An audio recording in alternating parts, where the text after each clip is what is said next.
Mashups on Hits One. I'm Ryan with Stan and Nicole, and we've talked to them so many times, but I think this is the first time you've actually been in the studio with us. Say hi to 21 Pilots. Hey. This is what you guys look like. Yeah. Last time we saw you were in a tuxedo. Yeah, well, anyone on audio, you're not missing much. It is funny how many people see us for the first time. They're like, you look nothing like what we thought. Yeah. I always get to you're black. Yes, he does get his... I go, yeah. Okay. I get people think I'm a large blonde chick, and I don't even know what you get. That's what I get too. Yeah. You get large blonde chick? Yeah, a lot of people, when they just hear my radio voice. It happens. I think it's the drumming. When you hear him drumming, you're like, I think that's a large blonde. Yeah, exactly. It is, though. I do kind of miss that, the old days of like waking up, driving to school, listening to the morning show, and having no idea what the people look like. There is kind of... It was my lure into radio. I really wanted to do it because it was theater of the mind. Exactly. I was always intrigued. People don't judge what you look like. Totally. I can just go at it and do different voices and stuff like that. That's what lured me into radio. Yeah. But it's not about me. No, it's about you guys. It's about you guys. How do you guys deal with it going out in public? Because people know what you look like. Do you have hats and sunglasses in your car ready to go at all fake times? mustaches? And masks? Actually, if we're not together, we don't get noticed as much. That is true. Hardly at all, actually. So as long as I say, Josh, stay away from me. You walk on the other side of the street, we'll be good. But if we're together, if we walk around together, it it's kind chaos. of clues people in. It's a guarantee that, it will. I just dye my hair bright red, try and get a little more attention. Because drummers. Yeah, he'd notice me. What's going on? I feel like you see when you came in, I said, how are you? And you looked like, oof, I'm just exhausted. Is that from the promo for this album and this tour? Or is it because you just welcomed another baby? Well, this is like the first thing promo-wise we've done. Okay. And so, no, my exhaustion has nothing to do with promo. So I mean, not to be the dad guy, but no, we want to be the dad guy. Okay, I have 3 kids. Yeah. I just had a son a couple weeks ago, and I have 2 older daughters, and older, like 4, 2, and 0. And so, me coming to, into the city and working on some promo and playing a show, like that's kind of a vacation from what's going on at home right now. But we're having a good time. Well, I'm the dad of the show, so I know you felt really something when you had. So I should be looking over here. You should. I've got all the advice. It'll all come to you. Let me ask you this: do you think that it goes by fast? Yes. Okay, because right now it feels like it's going very slow. Let me forewarn you of something. You have 304. That's high. Especially with your boy. Get your hugs and kisses now. Okay. Get your hugs and kisses now, because they're gonna be Dad. They're not gonna want that at all. Yeah. Did you go for the boy? Like, were you like, we have 2 girls, let's try one more shot for the boy? Because I had friends that just did that, and I was like, you have to be okay if you have 3 girls, because that might happen. I was actually very prepared to be the girl dad. Okay. I wanted actually a 3rd girl. I thought that I was like, I'm set. I got people to take care of me for the rest of my life. All the pros that come with having girls, and then when I found out it was a boy, I had this very weird feeling of, because I own some farmland around where I live. Thanks. And I always thought maybe I would like develop it or whatever, sell it or whatever. And the first thing that came over me when I found out that I had a son was, I must keep my land. I must.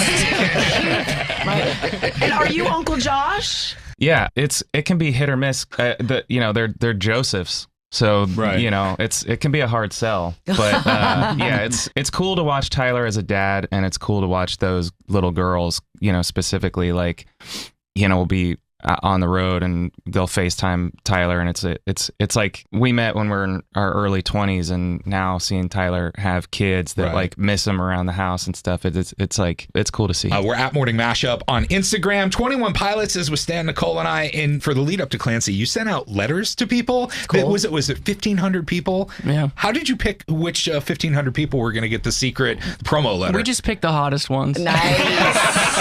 That a boy. Definitely send it to her. Yeah, it's a kind of, we set up a swipe left right situation. So no, but where do you guys come up with this stuff? I mean, it's a very innovative sort of like fun thing to do. Yeah, I mean, Josh and I we're in charge of the nothing to something when it comes to the music, and obviously a lot of the stuff that goes on behind it, the story that's going on behind it, we're the ones that come up with that. But we also have a really awesome creative team that we've known for a really long time that help us. Like, how do sometimes I don't know how best to communicate and connect with the fans necessarily. I know how to communicate with them through music and through shows. But then after that, you know, we're surrounded by a lot of really creative people that have helped us out, and one of which was the proponent of the letters being sent out to everyone and everything. So it was awesome. And are you like regretting or pleased with, or not attempting? I mean, you succeeded with, you do videos for every song. I feel like that is not something that people do. Yeah. So yes, we're almost there. Okay. We're almost there. Are you like, why did we do this? I can taste. You know, it's funny. I told my manager before we started this kind of whole thing. I was like, you know, if this goes well, I don't know if we're gonna take a big break after this or whatever. But I was like, you know, if this goes really well, like maybe we'll, you know, let's hit it again afterwards. And that was before we started recording 14 music videos, and now I'm like, I don't know if my body can take it. My hips hurt. Well, you said some of them are gonna be, you're gonna throw some money and effort behind, and some of them are gonna be a little more low budget. So how do you make the decision what's going to be what? Well, so actually in 4 days we shot 5 videos, and then in another span was in 5 days, I think it was another 4, and then there was 3 or 4 that we lopped off that we spent more money on and spent more time on. But it was intense. I talked because it was a small crew. It was a couple of people on camera, you know, a couple of people working with, you know, helping us with build the fire and put it out and make sure we don't, you know, burn down the neighborhood, stuff like that. And we make news. We're still all active in the thread that we had back then, because it was just it was kind of like a summer camp type of experience with them. So yeah, it was amazing. We're excited for you guys to see it all. Just speaking about the videos, this is your directorial debut. Yeah, right? Josh Dunn directed our last music video for Backslide. Yep. Which, yeah, that's cool. But Tyler, what? I mean, he's been directing, you know, videos of some capacity since the beginning of our career. So everyone makes a big deal of it, but you know, Tyler's the unsung. I did ask him afterwards, like, you want to do it again? He goes, I don't want to do that one. It's you learn a lot, and sometimes, you know, I think like walking into a video shoot, you know, with a director, you kind of take for granted the amount of like preparation and work and thought put into how the day is going to go and the amount of time in between. I don't know a ton about lenses and lens swaps, and so there's kind of this time accounted for that you're like, oh, I didn't know that this would take 30 minutes, and you know, so it all worked out, but it's harder work than you would think. It is, and lighting is so important, you know, and the weather. You got to determine how the weather is, especially in Columbus, Ohio. Yeah. Speaking of Columbus, you guys are doing 3 shows in your hometown when you go out on the road. It's gonna feel good. It is. You know, it's enough shows for me to be like, you know what? I wonder if my landscapers want to go to a show. Come on, throw them free tickets. So I was like, we can work something out. Yeah. Well, do you do it different? Like when you go home like that and you have 3 shows, are you gonna plan something special for each night? Why do you say stuff like that? Come on. I'm sorry. I don't mean to put you on the spot. I'm sorry. I would love to do that. I think that what we've learned as we've continued to do this is the more departments that are a part of a show, the harder it is to pivot stuff, to make changes. So we got a lighting department. There's an LED, you know, the content that's on the screen department. Right. So for us to just change a song or move it around or whatever, it does take, it's a bit of a heavy lift. So we would have to be preparing for that now, even though we're talking, you know, 5 months from now. So good idea. Yes. And I'll put it on my to-do list. My to-do list. I'll have a million things. And you know, obviously you're talking about the shows in your hometown. And I recently rewatched the video where you, Josh, and Debbie invited cameras into your home to look at the whole house, which is honestly a piece of artwork. It is the coolest thing I've ever seen. And I just feel like if the whole directing thing isn't for you, I think you have like a career, a side hustle in interior design. That place is sick, man. Oh, thanks. Yeah, it's a weird place. Something that they do have is a sculpture of The Rock, who we recently had on the show. Does he give you words of wisdom? Do you say a prayer to him each day? I mean, pretty much, yeah. We'll kind of like rub his bald head before going to bed every night. Yeah. My brother's wife actually sculpted that, which is cool. I didn't know there were sculptors still. Yeah, she's one of the rare few.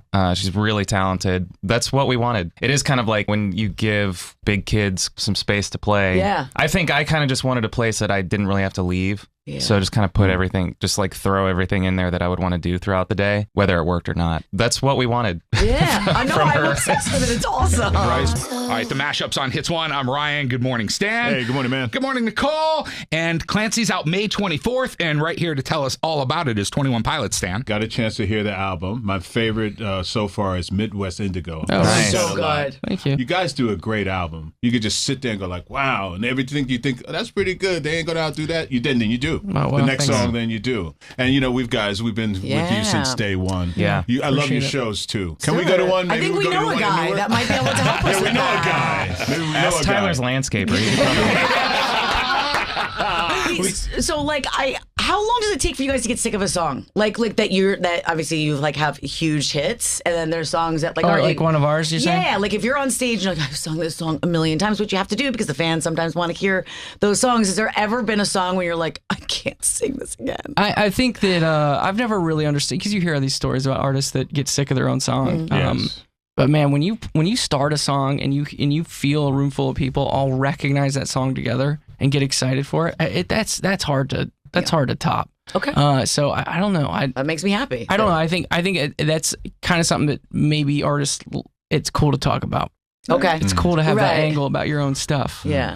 And I just don't think we feel that way. I like that. Well, we love it. Everyone who stops leaves a question for the next guest, so we get yours now. The question for the rich and the famous. Hey, it's Dua Lipa, and my question for you is, what color socks are you wearing today? Dang. Tyler, you have pink socks on? I don't. I think it's just white socks. Why? Yeah.